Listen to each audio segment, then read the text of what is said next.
Hi, I'm Crystal, the parenting coach. Parenting is a thing that some of us just expected to know how to do. It's not like other areas of your life where you go to school and get taught, get on-the-job training, or have mentors to help you. But now you can get that help here. I believe that your relationship with your children is one of the most important aspects of your life and the best way that you can make a positive impact on the world and on the future. I've made parental relationships my life study, and I use life coaching tools, emotional wellness tools, and connection-based parenting to build amazing relationships between parents and their children. If you want an even better relationship with your child, this podcast will help you. Take my parenting quiz at the link in the show notes. Once we know what your parenting style is, we will send some tips tailored to you and a roadmap to help you get the most out of my podcast. In this episode, you'll hear about a man who stabbed some high school friends of his and attributed it to God. We are going to uncover explicit versus implicit views about God, how those can be completely unaligned, and where our views about God come from, how our childhood is related to all of this, and how our development is related to all of this, and how we might be perpetuating shame, fear, control, all of these past beliefs that have been passed down to us through our parenting onto our children and to people around us without even really knowing it, and what we can do to change. Welcome to today's podcast, God, Me, and Parenting. You may have heard me speak a little bit about parenting and God in my last season on faith-based parenting. You can go check out that episode from last season. It's really good. But I really wanted to dig a little bit further into it. It's been on my mind a lot since then as I've been creating this faith-based parenting course. You can check it out in the notes. It will be up really soon if it's not already by the time this episode airs. I've just noticed recently how much I say and now it drives me bonkers every time I'm recording my podcast. Like, how do you get yourself to not say Anyways, back to God, me, and parenting. So my belief and what I've seen in my clients and myself is that our childhood, and my childhood specifically, but I think this happens to so many more people than just me, is that not only what I learned about God at my house and in church and in community and at school as I talked to people around me, that wasn't the only thing that created my beliefs about God. It was also how others personally related to me, especially how my parents related to me. So my parent-child relationship from when I was being raised affects how I implicitly view God and how I view him viewing me.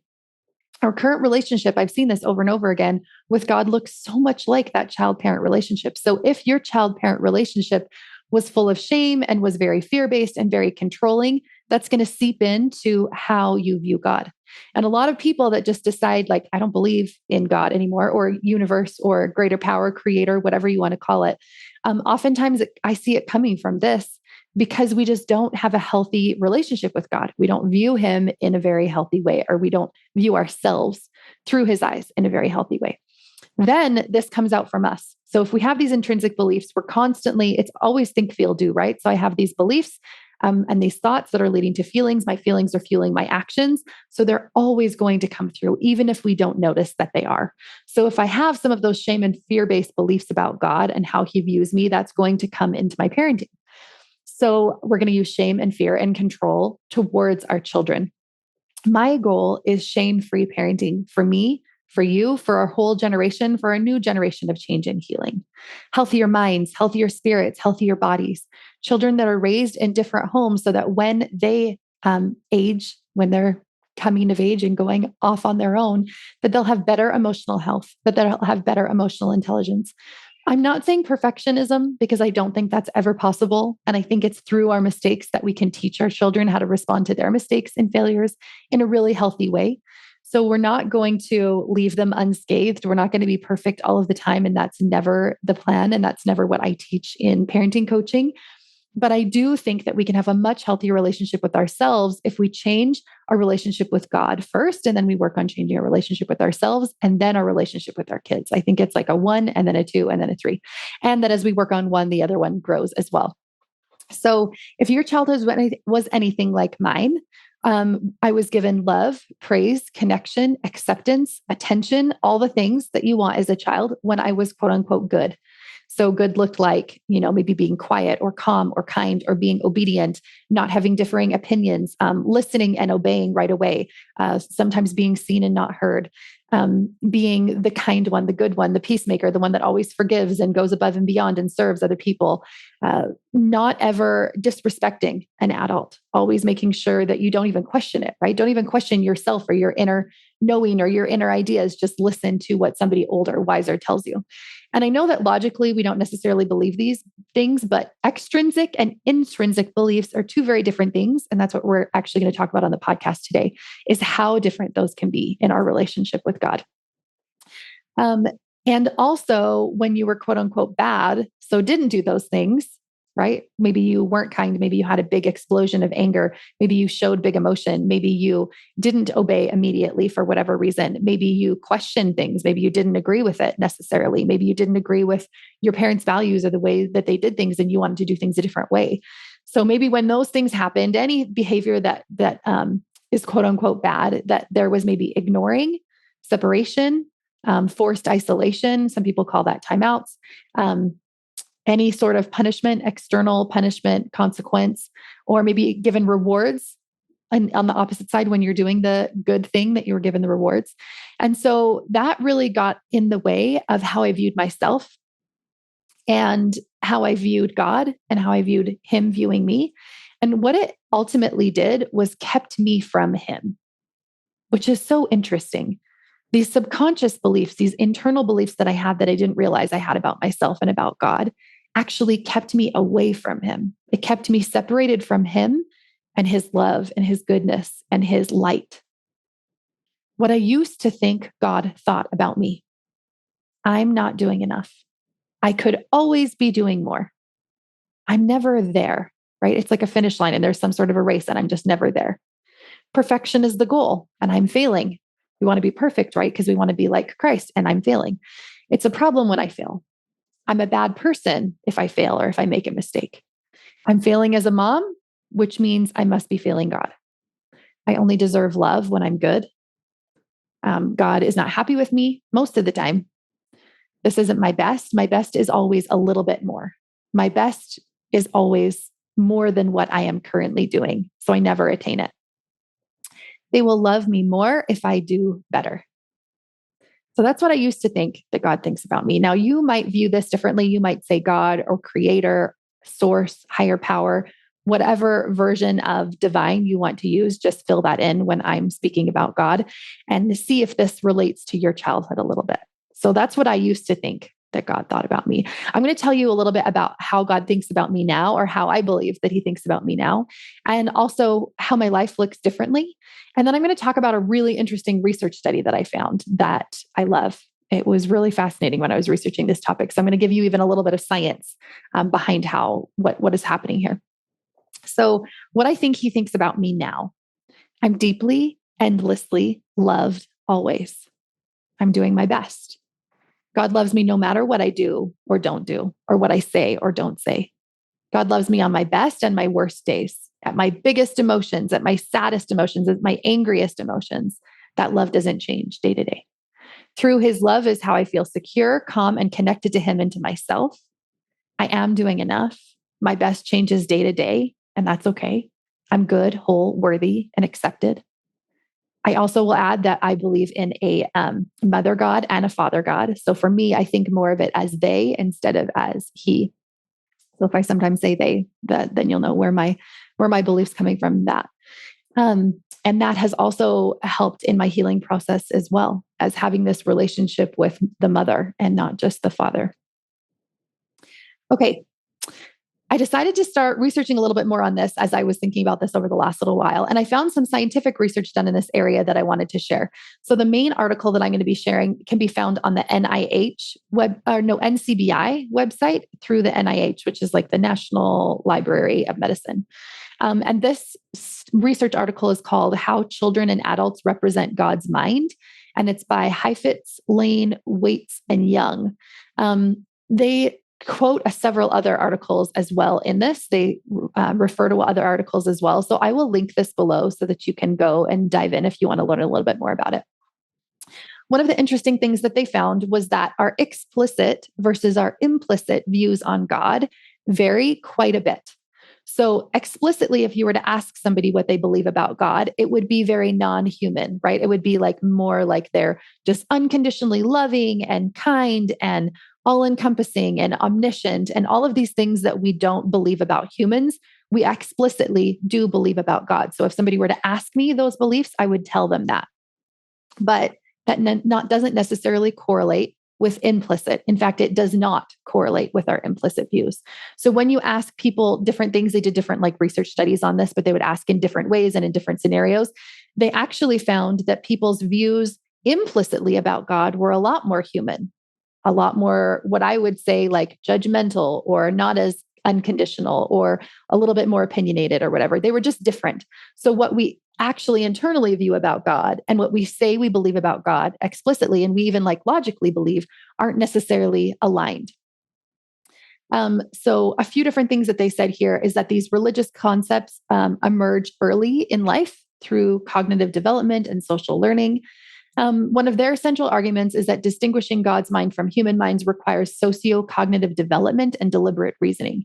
So you have to kind of be at a certain level of emotional and social reasoning. Your brain has to be developed to a certain point in order to really understand God and your explicit and your implicit views and all of that. So what they started was sharing a story that happened in 2011 where a man named Gary Schmidt stabbed a former high school classmate and his classmate's daughter a total of 20 times. After his arrest, I'm quoting now, he claimed that he had been following instructions from God. Despite the fact that both survivors could identify their attacker, Schmidt was found not guilty due to insanity. The court's reasoning is of particular interest because the insanity defense could not have depended solely on Schmidt's claim that God spoke to him. So they're talking about him like he truly believed that. So whatever, in my opinion, I don't know a lot about this situation, his social and emotional and cognitive development was probably stunted or not developed as well. And so he really had these muddy views about how God spoke to him and what God wanted from him. Obviously, that's a really extreme example, but I just thought that was an interesting way that they started out. And what they said was that adults' explicit reports may not always match their implicit representations. And so then that's kind of what they dive into throughout the research study. Their conclusion is that perceptions of God's mind as human-like emerge early in development and remain implicit even for adults. So we actually view God in a more human-like way than we think that we do implicitly, even as an adult, because we don't really notice that we're implicitly believing things about God that are a little bit more human-like. We think explicitly that we believe about things we believe about him are more godlike and not as human-like. So another really interesting article that they quote is there was Danish Christian, they researched Danish Christian adults and they had them do 4 different tasks. They recited the Lord's Prayer. They prayed to God using their own words rather than well-known prayers. And then they recited a familiar nursery rhyme. Oh, and they told Santa Claus their wishes. That was another one. So they examined activation in different brain regions, and it says that they were the regions associated with reasoning about human minds and mental states. So you can read more about the different regions of the brain in that article, but that's what they were scanning. So they were scanning to see kind of what was activated. So there's different activations based on if we're just kind of like saying things out there to the air, I guess, versus like connecting with people, actually having a conversation with somebody or connecting with someone. So it says here, if God is represented as an imaginary being or as an impersonal force, praying to God should not uniquely activate these brain regions. So if it's just kind of like an external force out there, then those brain regions that are like more connection based aren't going to be activated. So it says if these regions are simply activated anytime people direct speech towards an agent, neural activation should be similar across the prayer and Santa Claus conditions. However, this research found more activation in the personal prayer condition. So that's when the people that were participating said things in their own words and connected with God in their own way than in the other conditions. So they actually had that activation of, I say connection, but they said it was more of like a communication, like what happens when we communicate with another person. That part was activated when we were communicating with God in this more personal way versus just like reciting prayers or telling Santa Claus our wishes. So that is interesting as well. And the research article goes on and they talk a lot about different aspects of God and people and why they believe and what they believe. But the last part that I want to mention from their article is that they say how we learn about God and how he views us. There's a few different theories about how this comes to be. So where do we get these implicit and explicit ideas of God? There was 3 different theories that they talked about, but the 2 that they said were most empirically backed, so where there was the most evidence and the most research, and they cited a whole bunch of sources there, were these 2.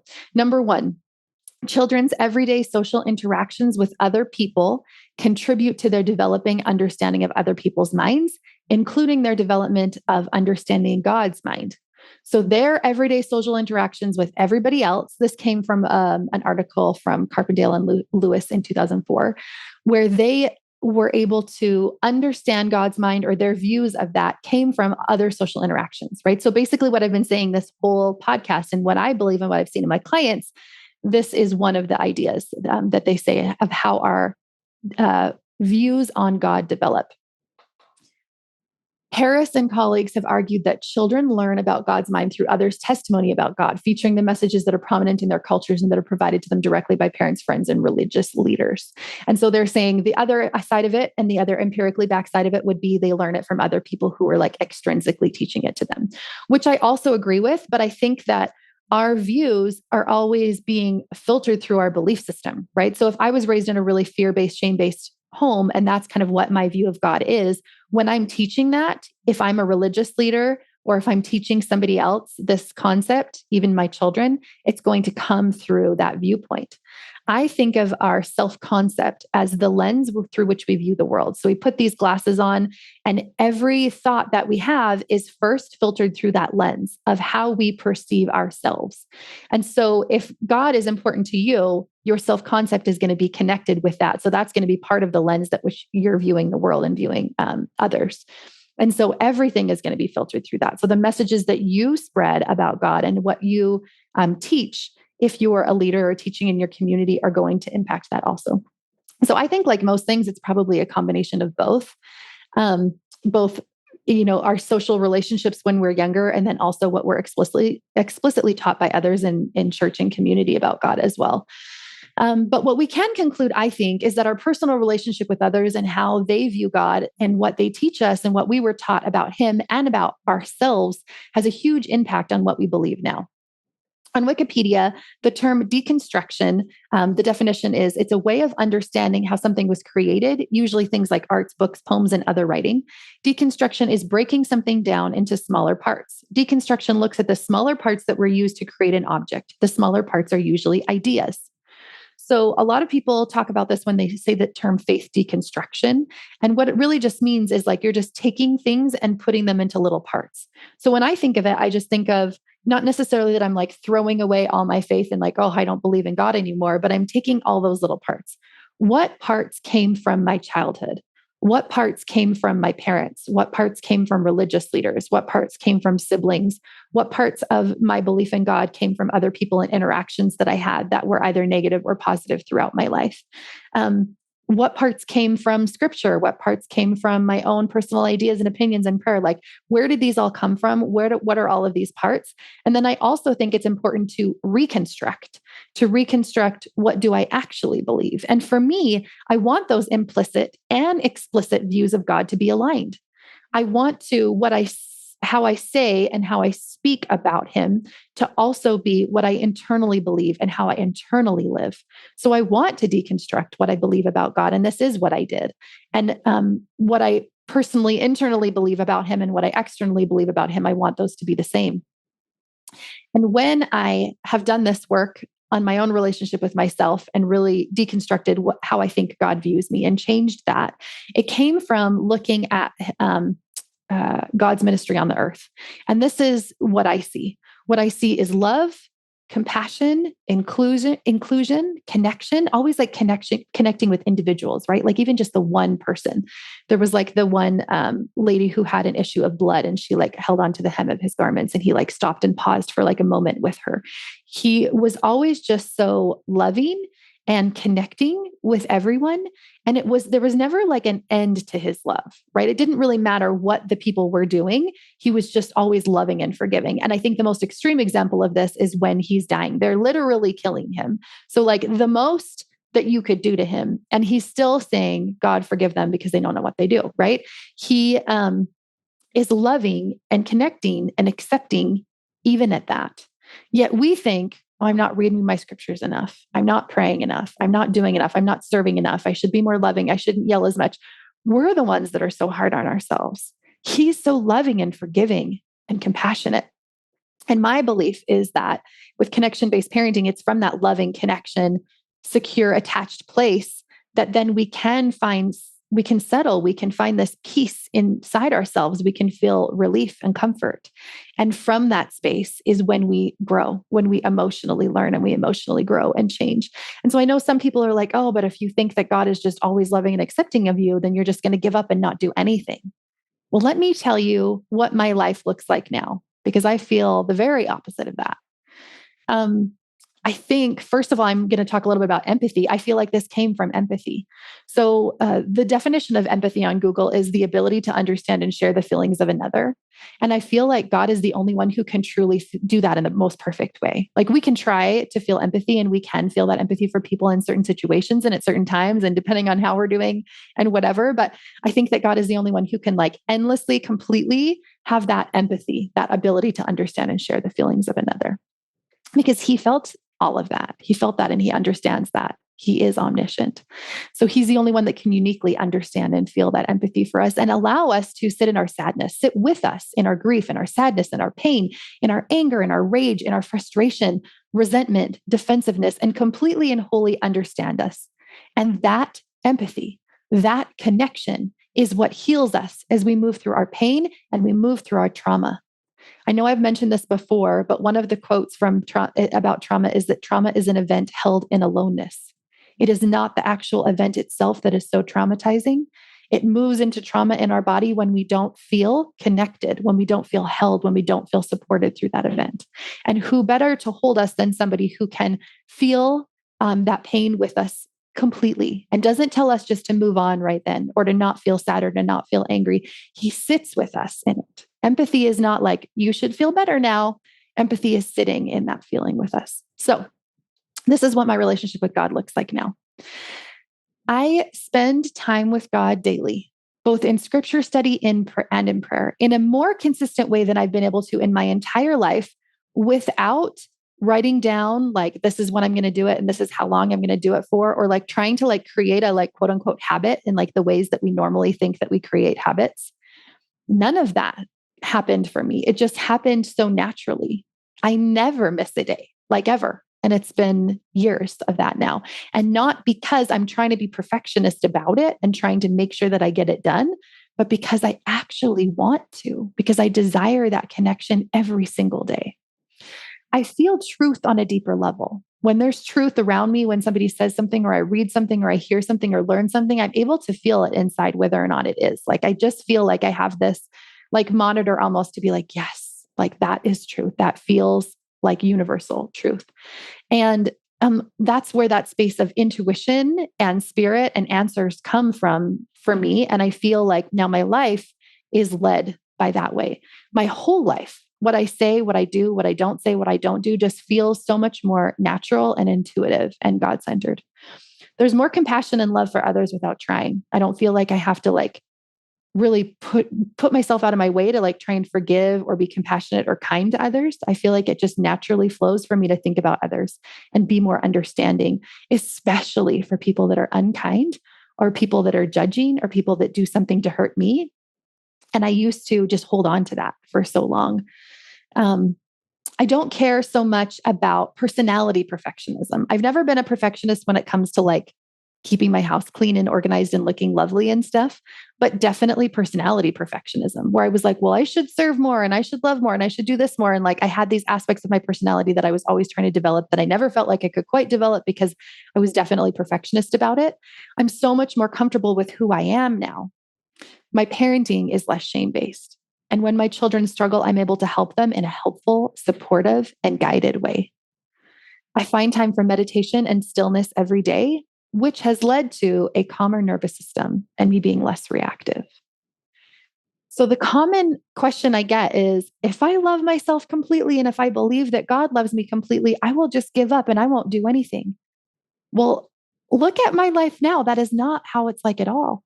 And it's not just me. I've coached several clients who have had this same relationship with God. And as they noticed it start to change, that they were more comfortable with themselves and more at peace and at ease with themselves, it helped heal all their relationships in their life. They didn't just like give up and decide that, like, oh, well, if my best is okay right now, then like not going to do anything. Like that is not how it went. Their nervous system was more healed. Their traumas were more healed. They were more calm and they were more okay with being themselves. I feel like my desires now are more aligned with God's desires. I believe that our desires are given to us spiritually. Like it was like we were born with these intrinsic desires. And so when I think of like my will is more God's will, it's more because I'm listening to myself and listening to my deep down truest self. Like, what do I truly want out of life?